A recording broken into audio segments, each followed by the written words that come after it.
Yeah, if you are a fan of the Alien franchise, then you will be a fan of this movie. My name is Brandon Keith Avery, and this is just my opinion.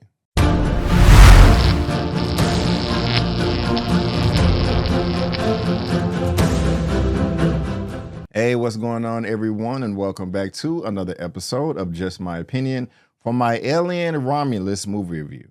And if this is your first time finding me and you happen to like this video, please give me a thumbs up and consider subscribing. Alien Romulus, baby. Alien Romulus, baby. Alien Romulus. We are here. And you know what's interesting? I never saw this. Monster horror, space, science fiction, horror, science fiction, thriller. Of course, I've seen stuff that says horror, science fiction, and thriller, but not monster horror and space science fiction. That is interesting. That is interesting. This movie is being directed by Mr. Fede Alvarez. And if you scroll down, or if we scroll down and look at the filmography of just some of the past films that this gentleman has directed, did Don't Breathe, and I did like that film. Panic Attack, I don't remember that one, but Evil Dead, I know a lot of people are a fan of that. Some of the scary stuff I cannot do, and Evil Dead was one of them. If you are a fan of Fede Alvarez, please let me know down in the comment section below. But my expectations for this film were medium, mediocre to high. It wasn't super duper through the roof or anything like that. I wasn't in the clouds or in space, but everything from the trailers did look great. It did look appealing. And I was just like, you know, hey, this is what's up right here. I'm gonna check it out because that first trailer was dope. I did not see the Alien original film and the Aliens movie until like right before I saw this Romulus film. Actually, that's incorrect. I did see the first Alien movie like in elementary or junior high years ago, and that was the only time I've seen it, but I've never seen Aliens. Like, I literally watched Aliens Part 2 that was directed by James Cameron like a day before I saw Alien Romulus. So I was fresh going into this because I heard that this did take place between Aliens 1 and Alien 2. I never did see Aliens 3. I never did see Aliens 4. I own Prometheus, and I really did like Prometheus.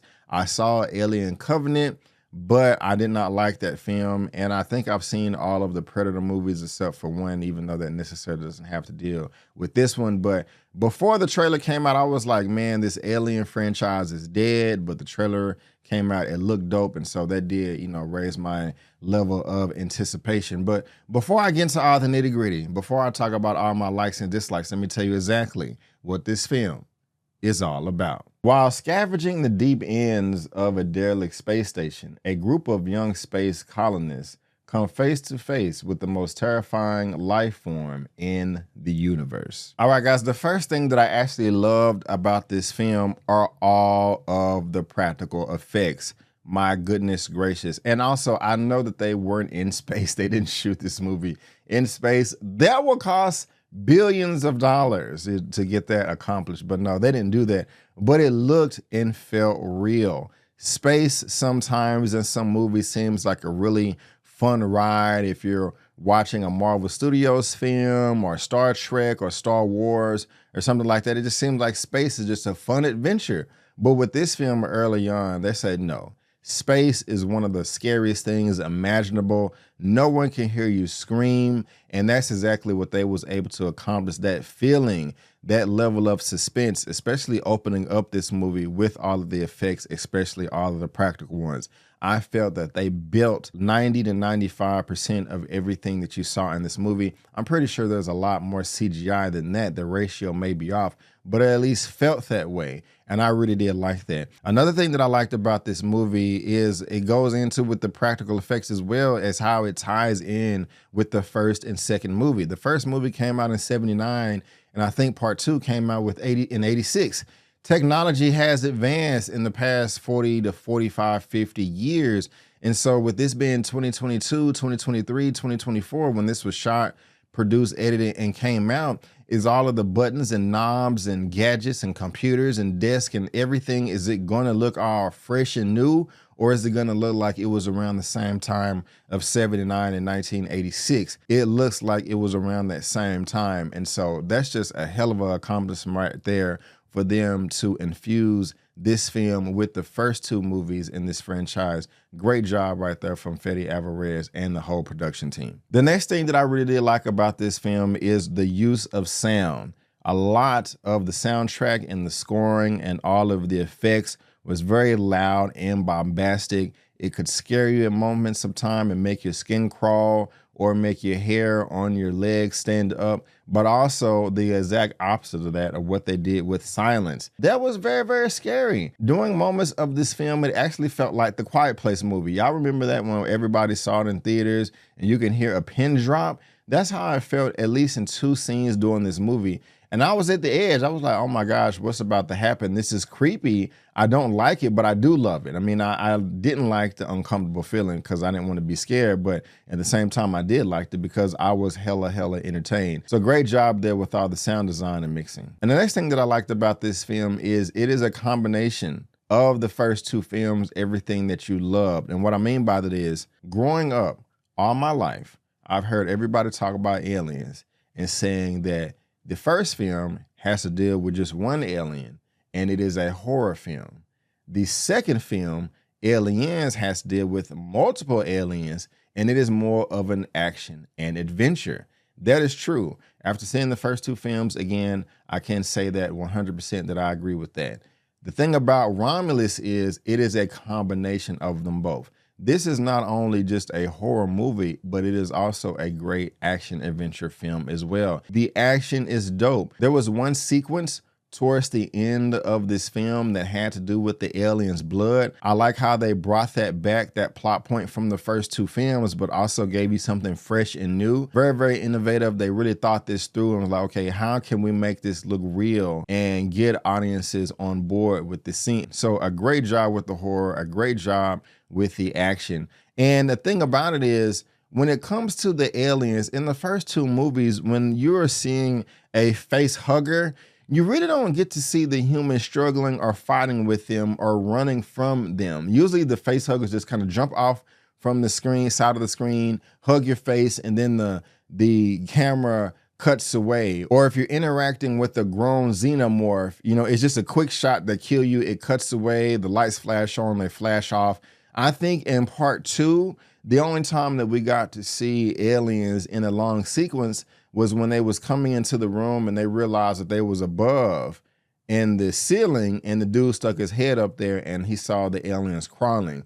Other than that, you know, there's this brief shots of them getting shot. That's not the case right here. You get to see these face huggers swimming around, jumping off walls, running down walls and corridors, actually fighting and struggling with the humans. I did like that, because you get to see a side of them that you didn't get to see in all of the other alien movies and see what they're capable of. And this is the exact same thing with the xenomorphs. These are not quick action scenes or quick shots. These are long takes, and it really does put you in the action, in the adventure. And I really did like that a whole ton. When it comes to the characters of this movie, about half of them were forgettable, but the ones you do remember, you do like. Of course, you have your main actress, and also you have a synthetic in this movie. The synthetic is by the name of Andy. Real name is David Johnson. And also Rain, played by Kaylee Spaney. As far as their relationship is concerned, the technology that's involved, and also them bringing in other elements from the past films, I like everything that they did with these characters right here. At first, I really wasn't feeling Andy. I was really offended with the way they were depicting his character in the beginning, but with a few plot points here and there, I like how things progressed on with his character, and I thought it was quite clever. You know, I ended up liking his character a ton. Like I said, Rain and Andy are my favorite characters in this movie. Everybody else is forgettable, but that's perfectly fine. You know, you're not meant to like them. I don't want to just call them cannon fodder and say that they end up dying. No, you have to see the film for yourself to find out. But everybody was used, even though I have my favorites, everybody was used to their full extent, and it really did help the picture become as good and as great as everyone is saying it is, including myself. Another great thing about this film is, for some, and at least for me, it may start off a little slow, not boring, but just not much is going on because you're trying to understand the world and get used to everything. But once that second act kicks off, man, it doesn't stop. This film gets better and better and better as it progresses on, as it goes along, and I loved it. And then especially the third act, there were a number of times I thought the movie was going to end. And if it would have ended in this moment, I would have been satisfied. I would have been like, that was a good movie. That was a great movie. It did fill me up, but it kept surprising me over and over and over and just kept giving you another surprise, another scare, and another surprise.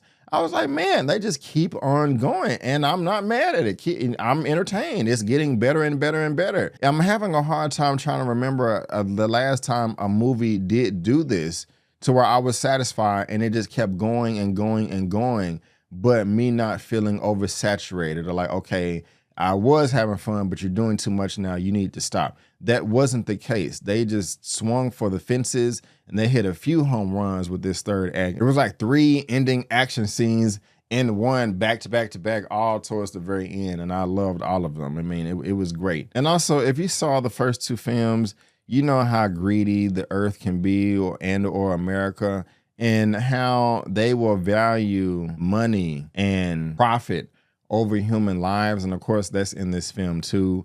I like how they explored all that and just kind of showed how humanity really is. It can be quite disgusting. It can be quite disgusting. But guys, I mean, I really did enjoy this film. There's not much to complain about except for one thing that will possibly take a notch away. And let me go ahead and get that out the way. While I did love this movie, there was only one thing that I really didn't like, and that was towards the end of the film, or maybe towards the middle of the film, they did a plot device that they did in parts 1 and part 2. So this is the 3rd time that they've done this. I don't know if they did it in Aliens 3 or Aliens 4 because I haven't seen those films. But when I was watching this, I was like, wait a minute. I just saw part 1 and part 2 like a day ago, and y'all are doing this same plot device again, like this race against time. Like it's effective, it was executed great.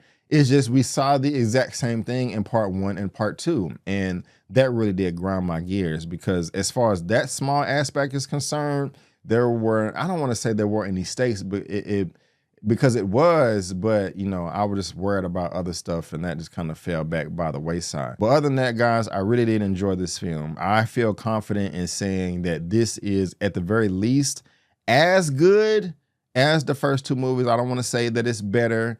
And, we may be fighting in the comments or something if I did that. But at the very least, it's as good or in the realm.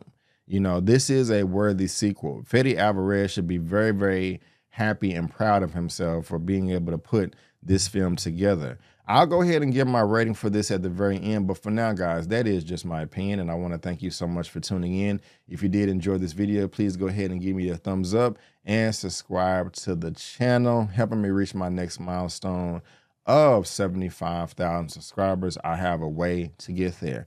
Also, right now, I'm covering Bel Air on my channel, so check out that. They are in the middle of season 3, and they dropped the first 3 episodes. Every episode right now is uploaded on my channel, and I also will be going live every Friday or Thursday, so make sure you check that out too. But guys, if I had to give Alien Romulus a rating out of a 1 out of 10, I would give it a 9 out of 10, a solid 9 out of 10. But guys, again, I just want to thank you so much for tuning in. And before you go, don't forget that my name is Brandon Keith Avery, and that's just my opinion. Peace.